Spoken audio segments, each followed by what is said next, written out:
তো হেই WhatsApp guys, আশা করি আপনারা সবাই অনেক ভালো আছেন। তো অনেকদিন পর আজকে আবারও একটা নতুন টিউটোরিয়াল ভিডিও নিয়ে আপনাদের সামনে হাজির হয়েছি। তো আজকের ভিডিওটাতে যাওয়ার আগে আপনাদেরকে একটা কথা বলে নিতে চাই যে যারা আমার চ্যানেলে নতুন, আপনারা প্লিজ আমার চ্যানেলটা সাবস্ক্রাইব করে দিবেন এবং পাশে থাকা বেল বাটনটা অন করে দিবেন। এবং যদি আপনারা আমার ভিডিওটি থেকে উপকৃত হয়ে থাকেন, অবশ্যই আমার ভিডিওতে একটা লাইক করে দেবেন এবং আমার ভিডিওর কোনো টপিক যদি আপনাদের বুঝতে অসুবিধা হয় তবে আমার কমেন্ট সেকশনে জানাবেন। আমি অবশ্যই সেটা আপনাদেরকে সহজভাবে বোঝানোর চেষ্টা করব। তো আজকের ভিডিওটার মূল টপিকটা হচ্ছে, আপনারা ইতোমধ্যে অনেকে জেনে গেছেন যে উইন্ডোজ 10 কিন্তু অফিসিয়াল ভাবে বন্ধ হয়ে যাচ্ছে। আপনারা গুগলে বা ইউটিউবে সার্চ করলে পেয়ে যাবেন যে মাইক্রোসফট অফিসিয়াল ভাবে অ্যানাউন্সমেন্ট করে দিছে যে এই বছর অর্থাৎ 2025-এর অক্টোবরের 14 তারিখের থেকে মাইক্রোসফট অফিসিয়াল ভাবে পুরো উইন্ডোজ 10 ক্লোজ করে দিচ্ছে। যদি আপনাদেরকে একটু গুগল থেকে দেখায় তাহলে আপনারা স্পষ্টভাবে বুঝতে পারবেন। এই যে উইন্ডোজ 10 এন্ড ডেট, আপনারাও চাইলে গুগলে সার্চ দিয়ে দেখতে পারেন, কোনো অসুবিধা নেই। তো এখানে দেখতে পাচ্ছেন যে এটা কিন্তু মাইক্রোসফটের একটা অফিসিয়াল ওয়েবসাইট। তো এখানে ক্লিক করলে একটু নিচে আসলে খেয়াল করলে দেখতে পারবেন এটা কিন্তু মাইক্রোসফটেরই ওয়েবসাইট। তো এখানে লেখা আছে, দেখতে পাচ্ছেন, support for Windows 10 will end in October 2025, অর্থাৎ 2025 সালের অক্টোবরে উইন্ডোজ 10 বন্ধ হয়ে যাচ্ছে। তো এখানে তারা অল্প কিছু কথা মেনশন করে দিছে যে উইন্ডোজ 10 বন্ধ হলে কি কি অসুবিধা হবে এবং আপনার এখন কি করণীয়। তো এটা হচ্ছে লেখা আছে যে after 14 October 2025, Microsoft will no longer provide free software updates from Windows Update, technical assistance or security fix for Windows 10। অর্থাৎ যারা এতদিন জানতেন যে উইন্ডোজ 10 বন্ধ হয়ে যাচ্ছে তাদের মনে হয়তো বা প্রশ্ন থাকতে পারে যে আরে আমার তো পিসিতে উইন্ডোজ 10, তাহলে কি আমার পিসি এই উইন্ডোজ 10 বন্ধ হয়ে যাওয়ার পরে আর টোটালি অন হবে না, মানে টোটালি চলবে না, মানে ফুল ডেড হয়ে যাবে? তো আমি বলবো যে না ভাই, এখন যেমন চলতেছে উইন্ডোজ 10 বন্ধ হয়ে যাওয়ার পরেও বিন্দাস চলবে, কিন্তু কি সমস্যা হবে সেখানে, সেটা এখানে তারা পরিষ্কারভাবে বলে দিছে যে Microsoft will no longer provide free software updates, যে আপনি কোনো প্রকার সফটওয়্যার আপডেট পাবেন না, টেকনিক্যাল সাপোর্ট পাবেন না, সিকিউরিটি আপডেট পাবেন না, সিকিউরিটি প্যাচের কোনো আপডেট আপনারা পাবেন না। তো যারা উইন্ডোজ 10 ইউজ করতেছিলেন তারা এতদিন খেয়াল করতেন যে কিছুদিন পর পর কিন্তু বিভিন্ন আপডেট আসতো, বিভিন্ন প্রকার আপডেট আসতো। এই আপডেট গুলোর কাজ হচ্ছে আপনার পিসিটা যদি কোনো প্রকার মানে ওএসএ বা অপারেটিং সিস্টেমে যদি কোনো প্রকার সমস্যা থাকে বা কোনো প্রকার বাগ থাকে সেই বাগটারে ফিক্স করে দেয়। এবং আপনার এই উইন্ডোজ ডিফেন্ডার, যেটা মাইক্রোসফট উইন্ডোজ ডিফেন্ডার নামে চিনি, এটার কাজ হচ্ছে ভাইরাস ক্লিন করা, আপনার পিসিটাকে সিকিউরিটি দেওয়া। কিছুদিন পর পর এই সিকিউরিটি মানে উইন্ডোজ ডিফেন্ডার এটাকে তারা হচ্ছে আপডেট করে, যার কারণে আপনার ভারী কোনো ভাইরাস যদি অ্যাটাক করে তখন আপনার এই উইন্ডোজ ডিফেন্ডার সেটাকে রিমুভ করে দেয় আপনার পিসি থেকে। তো এই সকল বিভিন্ন আপডেট আপনাকে দিত। তো এই অক্টোবর 14, 2025 পরে থেকে এই সকল কোনো আপডেট আসবে না, যার কারণে আপনার পিসিতে কোনো প্রকার সিকিউরিটি থাকবে না। এবং আপনার উইন্ডোজে যদি কোনো প্রকার সমস্যা হয় সেই সমস্যা আর কখনো সলভ হবে না, ওইটা ওইভাবেই থেকে যাবে, কারণ মাইক্রোসফট অফিসিয়াল ভাবে উইন্ডোজ 10 বন্ধ করে দিচ্ছে এবং এর দায়িত্ব কোনোভাবেই তারা নিবে না। তো এখানে কিছু কথা বলতেছে যে your PC will still work but we recommend moving to Windows 11। তো এই সমস্ত কিছু বন্ধ করে দেওয়ার পরেও, আমি যেটা বললাম যে এইসব কিছু বন্ধ করে দেওয়ার পরেও এই উইন্ডোজ 10 চলবে, কিন্তু তারা উইন্ডোজ 11-এ শিফট হতে বলতেছে। Windows 11 offers a modern and efficient experience designed to meet current demands for heightened security। তো এখানে তারা বলতেছে যে আপনারা একটাই কাজ করতে পারেন, এখন উইন্ডোজ 11-এ শিফট হয়ে যান। উইন্ডোজ 11 ছাড়া আপনাদের কোনো গতি নাই, কারণ উইন্ডোজ 10 বন্ধ হয়ে যাচ্ছে, এতে আপনারা কোনো সিকিউরিটি পাবেন না, যার কারণে একদম সহজেই হ্যাকাররা আপনার পিসি হ্যাক করে নিয়ে চলে যাবে। তো এখন আপনারা কি করবেন? তো এখন আপনাদেরকে আমি রিকমেন্ড করব আপনারা প্লিজ উইন্ডোজ 11-এ শিফট হয়ে যান, এক মুহূর্ত ভাববেন না, কারণ উইন্ডোজ 10 বন্ধ হয়ে গেলে আপনার পিসি খুব রিস্কের মধ্যে থাকবে। তো এখানেই হয় মূল সমস্যা। তো যারা হাই এন্ডের পিসি ইউজ করে তারা তো অনেকে অলরেডি উইন্ডোজ 11-এ শিফট হয়ে গেছে, আর যারা হাই এন্ডের পিসি ইউজ করে এখনো উইন্ডোজ 10 ইউজ করতেছে, 11-এ যায়নি, তাদের রিকমেন্ড করবো আপনারা প্লিজ উইন্ডোজ 11-এ শিফট হয়ে যান। তো যারা লো এন্ডের পিসি ইউজ করে তাদের সাথে হয় মূল সমস্যা, কারণ উইন্ডোজ ইলেভেন যেটা, এটা হচ্ছে হাই এন্ডের পিসির জন্য তৈরি করা হয়েছে। তো এতদিন মাইক্রোসফট থেকে যে সমস্ত অপারেটিং সিস্টেম গুলো আসছে, যেমন হচ্ছে উইন্ডোজ এক্সপি, উইন্ডোজ 7, 8, 8.1, 10, এগুলো কিন্তু হাই এন্ডের পাশাপাশি লো এন্ডের পিসি গুলোতে কিন্তু আরামসে বিন্দাস ভাবে চলে গেছে, কোনো সমস্যা হয়নি। কিন্তু এই উইন্ডোজ ইলেভেন এটা কিন্তু শুধুমাত্র হাই এন্ডের পিসিতে চলে, যার কারণে বর্তমানে লো এন্ডের পিসি এরা কিন্তু কোনোভাবে উইন্ডোজ ইলেভেনে শিফট হতে পারতেছে না, যার কারণে উইন্ডোজ টেনেই তারা রয়ে গেছে। এবং তাদের জন্য মাইক্রোসফট একটা সলিউশন দিয়েছে, সেটা হচ্ছে আপনারা চাইলে উইন্ডোজ ইলেভেনেরই একটা লাইট ভার্সন তারা তৈরি করছে, মাইক্রোসফট অফিসিয়াল ভাবে তৈরি করছে, এবং তাদের ওয়েবসাইটে সেই উইন্ডোজ ইলেভেনের লাইট ভার্সনটা দেওয়া আছে। আপনারা যদি গুগলে সার্চ করেন উইন্ডোজ ইলেভেন এলটিএসসি, তাহলে আপনারা পেয়ে যাবেন।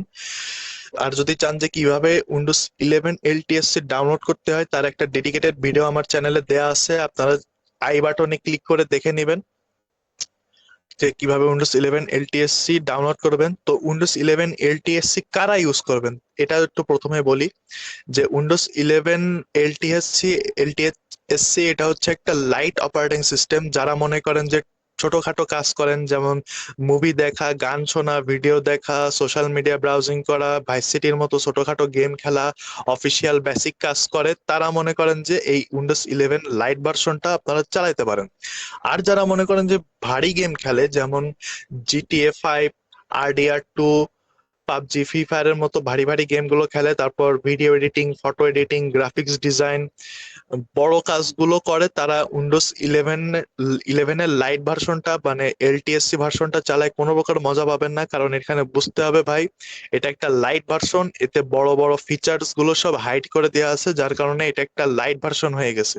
এবং যারা হেভি ইউজাররা আছে তারা এই উইন্ডোজ ইলেভেনের লাইট ভার্সন চালায়, মজা পাবেন না। তো এই পয়েন্টে এসে আপনাদেরকে রিকমেন্ড করব যে আপনারা তো আর চিরকাল এই লো এন্ডের পিসি ইউজ করবেন না। একদিন একদিন তো আপনারা হাই এন্ডের পিসিতে অবশ্যই শিফট হয়ে যাবেন, তাই না? তো এতদিন তো আর এই উইন্ডোজ 10 রিক্স নিয়ে তো আর ইউজ করা যায় না। তো এখন কি করবেন? তো যারা মনে করেন যে বেসিক কাজ করে, অফিসিয়াল কাজ করে, টুকটাক কাজ করে, তারা উইন্ডোজ ইলেভেনের লাইট ভার্সনে শিফট হয়ে যেতে পারেন, কোনো অসুবিধা নেই, তারা আরামসে চালাতে পারেন। কিন্তু যে সমস্ত মানুষরা লো এন্ডের পিসি ইউজ করে, উইন্ডোজ 10 ইউজ করতেছে, আহ ইসে যেতে পারতেছে না, উইন্ডোজ ইলেভেনের মেইন ভার্সনে যেতে পারতেছে না, তারা আপাতত লিনাক্স ইউজ করতে পারেন। তো আমিও সিদ্ধান্ত নিয়েছি যে আমার দুইটা কম্পিউটার, একটা হচ্ছে ল্যাপটপ আর একটা ডেস্কটপ। ল্যাপটপটা হচ্ছে আমার অলরেডি উইন্ডোজ ইলেভেন দেখতে পাচ্ছি যে কিছুদিন ধরে আপডেট আসতেছে, তো আপডেট দেওয়ার পরে দেখতে পাচ্ছি আমার ল্যাপটপে উইন্ডোজ ইলেভেন চলতেছে। কিন্তু আমার এই যে যে ডেস্কটপটা, যে ডেস্কটপে আমি এখন ভিডিও বানাচ্ছি, এটাতে উইন্ডোজ ইলেভেনের আপডেট আসার পরেও আমার এই পিসিটা নিচ্ছে না, কারণ আমার পিসিটা অনেক লো এন্ডের পিসি, অনেক পুরোনো পিসি। তো আমি চিন্তা করতেছি যে আমার পিসিতে আমি আহ লিনাক্সের অপারেটিং সিস্টেম দিয়ে দেবো। তো আপনারা জানেন জানেন কিনা জানি না, এখন বর্তমানে লিনাক্স কিন্তু খুব ভালো একটা পজিশনে আছে উইন্ডোজের পরে। এবং উইন্ডোজ যেমন পারফেক্ট চলে এবং প্রতিনিয়ত আপডেট আসে, লিনাক্সও ঠিক তেমন। আপনি মানে চালায় খুবই মজা পাবেন, অনেকটা উইন্ডোজের মতনই হয়ে গেছে এখন লিনাক্স গুলো। তো লিনাক্স আপনাদেরকে রিকমেন্ড করব, যারা হাই এন্ডের কাজ করে বাট লো এন্ডের পিসি হওয়ার কারণে উইন্ডোজ ইলেভেনে যাইতে পারতেছেন না, তারা আপাতত লিনাক্স ইউজ করেন। যখন মনে করেন যে আপনার পিসিটা আপনার আপডেট করবেন, সিস্টেম আপডেট করবেন, তখন আপনারা চাইলে উইন্ডোজ ইলেভেনে শিফট হয়ে যেতে পারেন। আপাতত লিনাক্স ইউজ করেন। তো এখানে একটা কনফিউশন থাকতে পারে যে আপনারা কোন লিনাক্সটা ইউজ করবেন। মানে লিনাক্সের তো বিভিন্ন ডিস্ট্রিবিউশন আছে, যেমন হচ্ছে কালি লিনাক্স আছে, তারপর আছে উবুন্টু, তারপর আছে লিনাক্স মিন্ট, তারপর লিনাক্সের আর একটা ওএস অপারেটিং সিস্টেম আছে, সেটা অনেকে জানে না, সেটা হচ্ছে জরিন ওএস। কেউ আবার এটাকে ভুল করে জরিনা ওএস বানাই দিয়েন না, এটা হচ্ছে জরিন ওএস, এটাও একটা লিনাক্সের অপারেটিং সিস্টেম, এটাও খুব ফেমাস। তো আপনাদেরকে আজকে তিনটা লিনাক্সের ওএস ডাউনলোড করা শিখাবো। কালি লিনাক্সটা দেখাচ্ছি না, কারণ কালি লিনাক্স ইউজ করা খুবই ডেঞ্জারাস, কারণ ওটা অনেক হ্যাকার ম্যাকাররা ইউজ করে হ্যাকিং এর কারণে। যারা হ্যাকিং এর কাজ করেন তারা ইউজ করতে পারেন, আপাতত ওটা আপনাদেরকে রিকমেন্ড করব না যদি আপনারা নর্মাল ইউজার হন। তো আপনাদেরকে তিনটা দেখাবো, উবুন্টু, লিনাক্স মিন্ট এবং জরিন ওএস কিভাবে ডাউনলোড করতে হয় সেটা আপনাদেরকে দেখাবো। তো প্রথমে যে আপনাদেরকে উবুন্টুটা দেখাচ্ছি, কারণ উবুন্টু হচ্ছে খুবই ফেমাস একটা অপারেটিং সিস্টেম লিনাক্সের। তো সিম্পলি গুগলে গিয়ে সার্চ করবেন উবুন্টু ডাউনলোড, গেলে উবুন্টুর যে প্রথম যে ওয়েবসাইটটা আসবে এর উপর ক্লিক করবেন।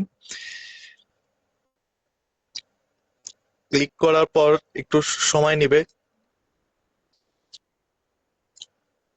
তো এই ওয়েবসাইটে চলে আসার পর দেখতে পারবেন যে এখানে দুইটা ভার্সন আপনাকে শো করবে। একটা হচ্ছে উবুন্টু 24.04.2 LTS, আর একটা হচ্ছে উবুন্টু 25.04। এটা হচ্ছে একটা পাখির লোগো দিয়ে, আর একটা হচ্ছে শিয়ালের লোগো দিয়ে। তো এই দুইটা একটু খেয়াল করবেন। তো আপনারা সবসময় এই এইটা ডাউনলোড করবেন, উবুন্টু 24.04.2 LTS। এটা সবসময় আপনারা ইউজ করবেন। আমি যত মানুষকে দেখছি যে উবুন্টু ইউজ করে, তারা সবসময় এই ভার্সনটা ইউজ করে, এটা খুব একটা মানুষ ইউজ করে না। তো আপনাদেরকে রিকমেন্ড করবো অবশ্যই এইটা সবসময় ইউজ করবেন। এটা হচ্ছে উবুন্টুর বেস্ট একটা ভার্সন। তো এখানে সাইডে দেখতে পাচ্ছেন যে ডাউনলোড লেখা আছে, তো এরপর ক্লিক করবেন। ক্লিক করলে এখানে একটু অপেক্ষা করবেন, এখানে আপনার কিছুই করা লাগবে না।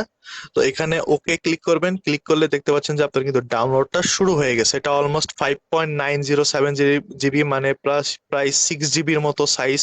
তো এটা আপনার ডাউনলোড হবে।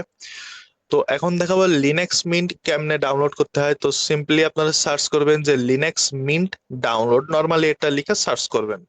সার্চ করলে দেখতে পারবেন যে ফার্স্ট যে ওয়েবসাইটটা আসছে এটা লিনাক্স মিন্টের অফিসিয়াল ওয়েবসাইট। এরপর ক্লিক করবেন। ক্লিক করলে একটু নিচে আসলে দেখতে পাচ্ছেন যে বিভিন্ন ভার্সন বা বিভিন্ন এডিশন আপনাকে শো করতেছে। একটা আছে সিনেমান এডিশন, একটা আছে এক্সপ্রেস এডিশন, আর একটা হচ্ছে মেট এডিশন। আপনি কোনটা ইউজ করবেন? তো আপনারা চাইলে তিনোটার যে কোনো একটা ইউজ করতে পারেন, যেটা আপনার ভালো লাগে। তবে আমি রিকমেন্ড করবো সিনেমান এডিশনটা ইউজ করুন, কারণ এটা হচ্ছে লিনাক্সের সবচেয়ে বেস্ট জনপ্রিয় একটা অপারেটিং সিস্টেম। তো এক্সপ্রেস বা মেট এই দুটো চাইলেও ইউজ করতে পারেন, কোনো সমস্যা নেই। তবে আমি রিকমেন্ড করবো অবশ্যই অবশ্যই সিনেমান এডিশনটা ইউজ করেন, কারণ এটা হচ্ছে সবচেয়ে জনপ্রিয় লিনাক্স মিন্টের অপারেটিং সিস্টেম জনপ্রিয়। তো এখানে দেখতে পাচ্ছেন যে ডাউনলোড লেখা, এর উপর ক্লিক করবেন। ক্লিক করলে একটু নিচে আসলে দেখতে পাচ্ছেন যে এর সাইজ হচ্ছে 3 জিবি, মানে 3 জিবি। আগেরটা যেটা ছিল উবুন্টু, এটা হচ্ছে অলমোস্ট 6 জিবি, আর এটা 3 জিবি, প্রায় অর্ধেক সাইজ। বুঝতে পারছেন এটা একটা লাইট একটা অপারেটিং সিস্টেম, এবং লো এন্ডের পিসি তো বিন্দাস চলে যাবে, কোনো সমস্যা নেই। তো একটু নিচে আসলে দেখতে পাচ্ছেন যে এখানে কিন্তু বিভিন্ন কান্ট্রি শো করতেছে। এটা মূলত সার্ভার, যে সার্ভারের মাধ্যমে আপনার ডাউনলোড হবে। তো আপনি যে দেশে থাকেন না কেন সেই দেশে সার্ভার সিলেক্ট করে দিবেন। যেমন আমার হচ্ছে বাংলাদেশ। তো যদি একটু খুঁজি, তো এই যে হচ্ছে বাংলাদেশ, এবং আমার এখানে সার্ভার হচ্ছে এক্সিয়ন বিডি। যদি আপনাদের দেশ আপনারা খুঁজে না পান, তাহলে সিম্পলি উপরে চলে যাবেন। উপরে গিয়ে এখানে দেখতে পাচ্ছেন যে ওয়ার্ল্ড তিনটা, একটা একটা একটা। তো এখানে বিভিন্ন তিনটা সার্ভার পাবেন, র্যাকার্স, লেয়ার অনলাইন, চিকু। তো তিনটার যে কোনো একটাতে ক্লিক করে দিবেন, ডাউনলোড শুরু হয়ে যাবে। তো আমার যেহেতু বাংলাদেশ সার্ভার এখানে আছে, তো আমি বাংলাদেশ সিলেক্ট করে দিচ্ছি। যদি আপনাদের দেশ না থাকে, আপনারা সিম্পলি ওই ওয়ার্ল্ডের থেকে ডাউনলোড করে নেবেন। তো এই যে আমার বাংলাদেশ সার্ভার এক্সিয়ন বিডি, এখানে ক্লিক করব। ক্লিক করলে ওকে দিলে দেখতে পাচ্ছেন যে ডিরেক্ট ডাউনলোড শুরু হয়ে যাবে। তো এভাবে আপনারা লিনাক্স মিন্টটা ডাউনলোড করতে পারেন। তো এখন দেখাবো জরিন ওএস। যদি একটু টাইপ করি Zarin OS, Zarin OS download. তো আবারও বলতেছি ভাই, এটা হচ্ছে জরিন ওএস। কেউ এটারে আবার জরিনা মরিনা বানায় দিয়েন না, এটা হচ্ছে জরিন ওএস। এটা লিনাক্সের একটা বেস্ট মানে ভালো একটা জনপ্রিয় অপারেটিং সিস্টেম। তো এই জরিন ওএস এর ওয়েবসাইটে ক্লিক করার পর আপনারা দেখতে পাচ্ছেন যে একটা ইন্টারফেস শো হচ্ছে। যদি একটু নিচে আসেন, এখানে আবার কেউ ডাউনলোড করবেন না জরিন ওএস প্রো, কারণ এখানে উল্লেখ করে দেওয়া আছে যে $47 দিয়ে আপনার কিনে নিতে হবে প্রো ভার্সন। তো আমরা ভাই বাঙালি মানুষ, আমরা এটা কিনা কিনির মধ্যে নেই, আমরা ফ্রিতে ইউজ করব। তো এখানে দুইটা এডিশন আপনাকে দিছে, একটা হচ্ছে জরিন ওএস কোর, আর একটা হচ্ছে জরিন ওএস এডুকেশন। তো যদি আপনারা পড়ালেখার কাজে ব্যবহার করেন, তো এডুকেশনটা ইউজ করতে পারেন। আর যদি আপনার সব ধরনের কাজের জন্য ইউজ করতে চান, তাহলে আপনারা এই কোর ভার্সনটা নিতে পারেন। তো আমি রিকমেন্ড করবো এই কোর ভার্সনটা নেওয়ার। তো এখানে দেখতে পাচ্ছেন যে ডাউনলোড লেখা আছে, এটা কিন্তু ফ্রি ভার্সন, এটাও ফ্রি ভার্সন। তো এই ডাউনলোডে ক্লিক করবেন। ক্লিক করার পর এখানে আপনার ইমেল অ্যাড্রেস যাবে। তো এই সমস্ত বগি কোনো কিছুই আপনার দেওয়ার দরকার নেই, আপনারা জাস্ট স্কিপ টু ডাউনলোড এর উপর ক্লিক করবেন। ক্লিক করলে এখানে একটু অপেক্ষা করবেন। অপেক্ষা করার পর দেখতে পাচ্ছেন এটা কিন্তু ডাউনলোড হয়ে গেছে, এবং এটা অলমোস্ট 3.804 জিবি, প্রায় 3.8 জিবির মতো সাইজ। তো এইভাবে আপনারা এই তিনটা লিনাক্সের অপারেটিং সিস্টেম ডাউনলোড করতে পারবেন। এবং উইন্ডোজের পরে এই তিনটা অপারেটিং সিস্টেম হচ্ছে বেস্ট একটা অপারেটিং সিস্টেম। ম্যাক, অনেকে আছে ম্যাক ইউজ করে, কিন্তু ভাই উইন্ডোজ পিসিতে তো আর ম্যাক চলবে না, তাই না? তো ম্যাক তো আর ইউজ করে লাভ নেই। তো যারা লো এন্ডের পিসি ইউজ করতেছে তারা উইন্ডোজ 10 বন্ধ হয়ে যাওয়ার পরে আপনাদেরকে রিকমেন্ড করবো আপনারা প্লিজ এই লিনাক্স এর কয়েকটা অপারেটিং সিস্টেম আছে, বেস্ট অপারেটিং সিস্টেম তিনটা, যেটা আপনাদেরকে দেখালাম, এই তিনটা আপনারা ইউজ করতে পারেন। আর যদি কারো প্ল্যান থাকে যে না আমি এর ভিতরে আমাদের পিসি আপডেট করে ফেলাবো এবং উইন্ডোজ 11 এ শিফট হয়ে যাব, তাহলে তো আরো ভাই আরো ভালো। তো আজকের ভিডিওটা এই পর্যন্ত। সবাই ভালো থাকবেন, সুস্থ থাকবেন, দেখা হবে ফিউচারে। এবং যার আগে আরেকটা কথা বলতে চাই, আমার চ্যানেলে যদি আপনারা নতুন হয়ে থাকেন অবশ্যই আমার চ্যানেলটা সাবস্ক্রাইব করে দিবেন এবং পাশে থাকা বেল বাটনটা অন করে দিবেন। তো গুড বাই।